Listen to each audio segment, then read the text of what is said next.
kasih banyak buat kalian yang udah klik video ini. Perkenalkan, namaku Thea. Di sini aku suka bahas tentang film, drama, misteri. Dan hari ini aku mau ngajakin kalian buat nonton film Korea tahun 2015, judulnya Wonderful Nightmare. Ada juga yang bilang judulnya Mistwife. Film ini genrenya komedi dan alurnya tuh sederhana banget. Tapi ini adalah salah satu film yang kalau kalian udah selesai nonton, itu bakal meninggalkan bekas di hati kalian. So, nggak perlu berlama-lama lagi, yuk check this out. Film ini dimulai dengan seorang anak bernama Yeonwoo yang punya ayah seorang pelaut dan meninggal dalam tugas. Sehingga dia tuh udah gak inget lagi wajah ayahnya kayak apa. Karena terlalu sedih, ibunya itu gak berapa lama ikut meninggal juga. Yeonwoo kecil ini bertekad dalam hatinya bahwa dia akan hidup jadi orang kaya dan sukses tanpa bantuan orang lain. Scene kemudian berlanjut, Yeonwoo-nya ini udah besar dan dia menjadi seorang lawyer yang terkenal di Korsel. Yeonwoo ini lawyer yang gak pilih-pilih kasus ya, yang penting bayarannya cocok, dia ambil. Suatu kali dia punya klien seorang anak dari Haekyung Group. Nanti kedepannya bakal kita sebut HK Group. Anak ini terkena kasus pelecehan seksual terhadap seorang remaja perempuan dari keluarga yang miskin. Berusaha agar empati tidak menghalanginya, Yeonwoo ini mengatakan ke keluarga perempuan tersebut untuk menghentikan saja tuntutannya. Karena kalau dilanjutkan, anak perempuan ini sendiri akan malu kalau wajahnya itu tersebar di mana-mana. Tentu aja si ibu remaja perempuan ini marah, tapi anak perempuannya menenangkan ibunya dan bilang kalau mereka nggak punya cukup uang untuk melanjutkan kasus ini, jadi terima aja apapun hasilnya. Malam harinya Yeonwoo ketemu sama chairman-nya HK Group ini untuk diberikan proyek pengembangan daerah padat penduduk. Di situ dia dikasih mobil baru dan kartu Black Card VVIP.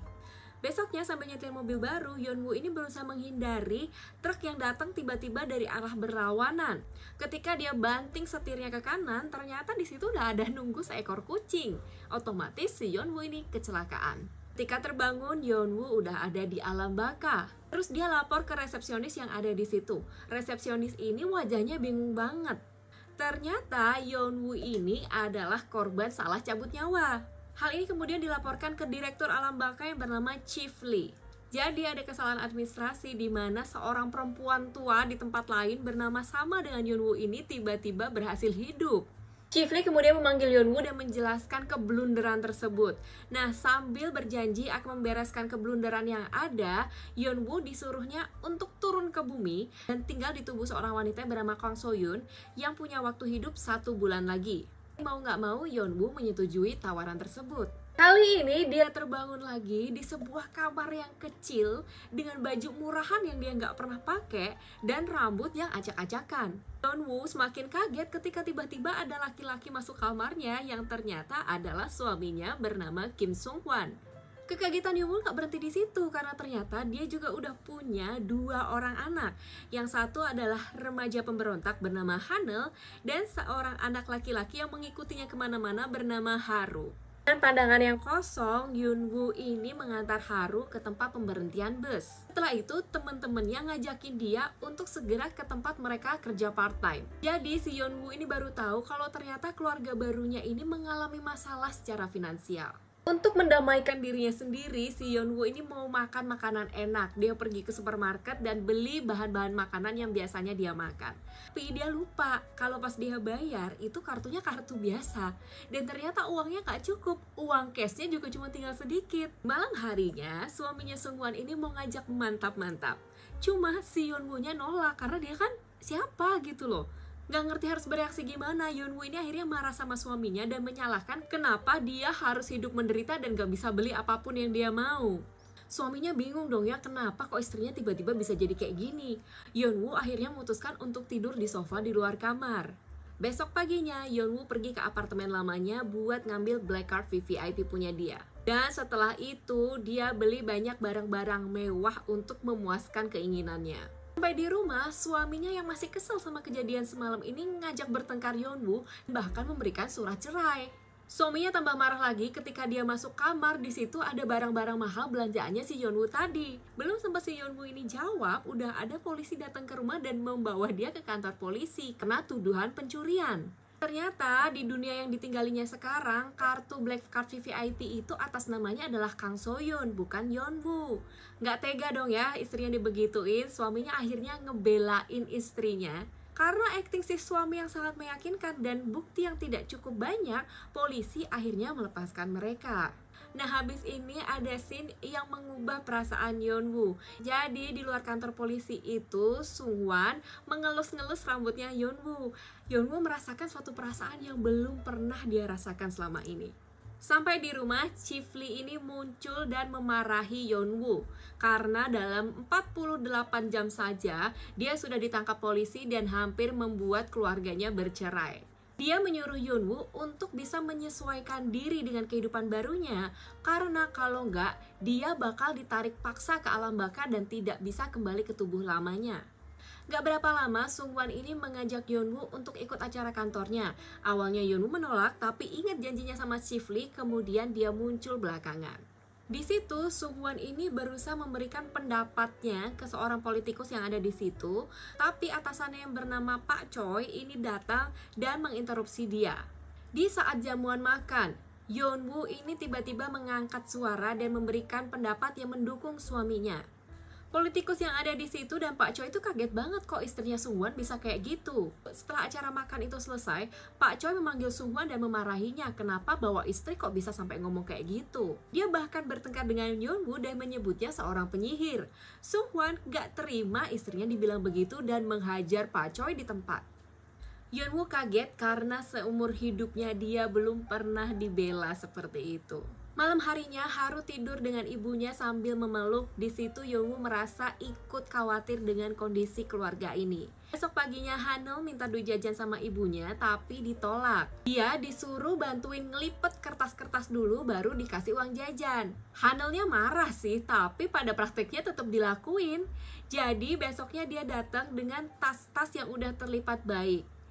Setelah dikasih uang jajan, Hanul bilang kalau hari itu dia bakalan pulang telat. Ternyata sepulang sekolah, Hanul itu pergi ke rumah temennya yang namanya Kyung-hun. Di situ mereka tuh cuman berdua aja.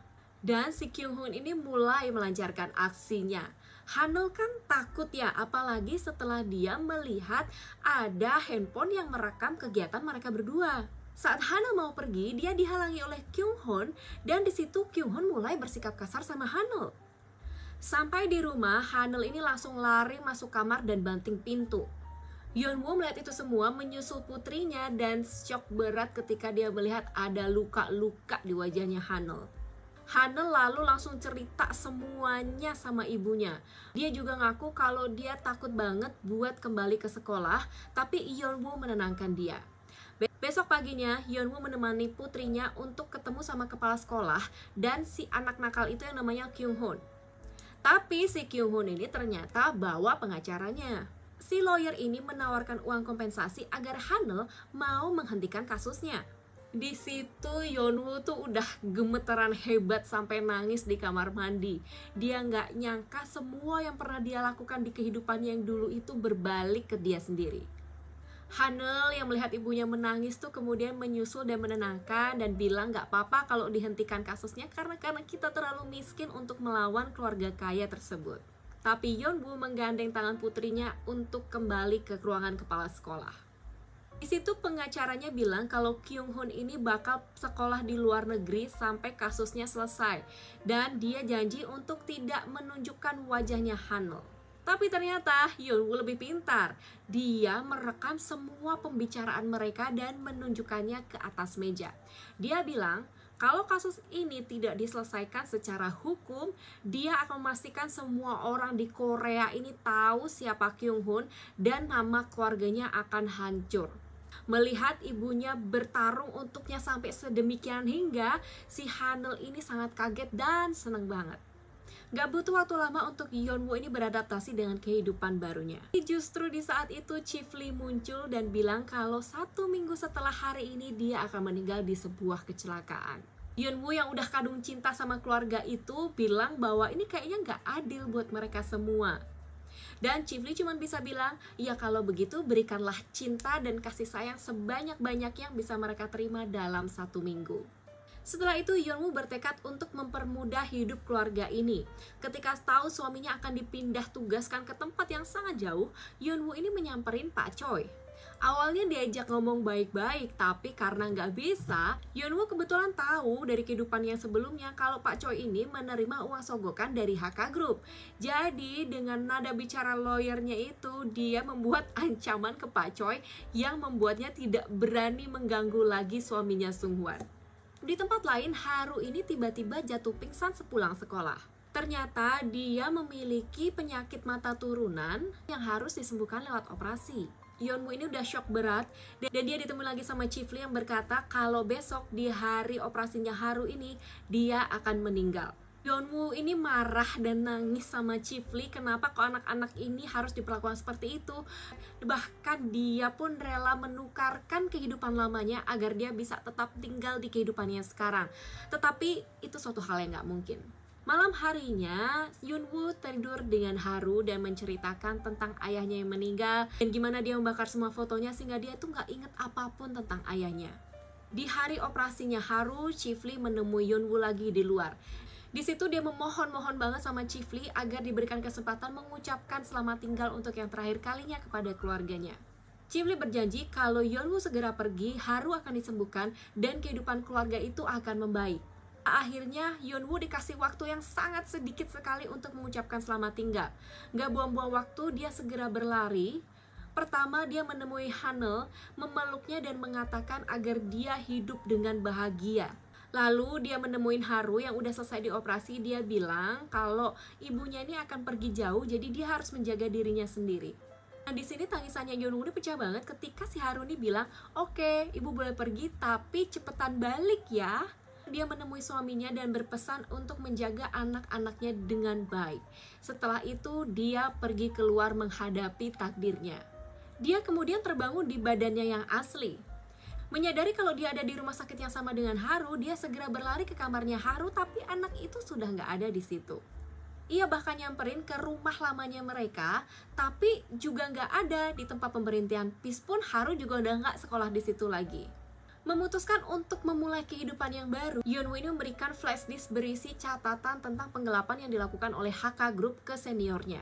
Dia juga memutuskan untuk pindah dari apartemen mewahnya. Di situ dia menemukan album foto lama punya ibunya dan artikel koran tentang meninggalnya ayahnya di New Zealand. Dia melihat ada sebuah foto yang terlipat dan ketika dia membuka ternyata melihat wajah ayahnya untuk pertama kali setelah puluhan tahun. Dia benar-benar nangis dan kaget karena ternyata ayahnya adalah Chief Lee yang selama ini dia kenal.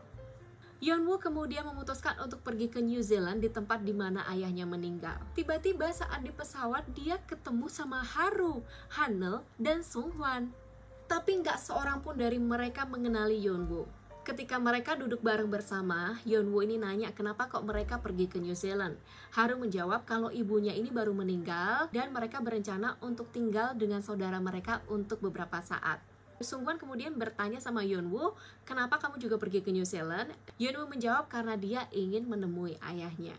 Setelah itu, Yeonwoo terdiam dan tersenyum, lalu filmnya berakhir. Gimana, kamu suka nggak sama Korean movie yang ini? Kalau kamu suka, jangan lupa untuk like, subscribe, dan nyalakan lonceng notifikasinya. Bye-bye!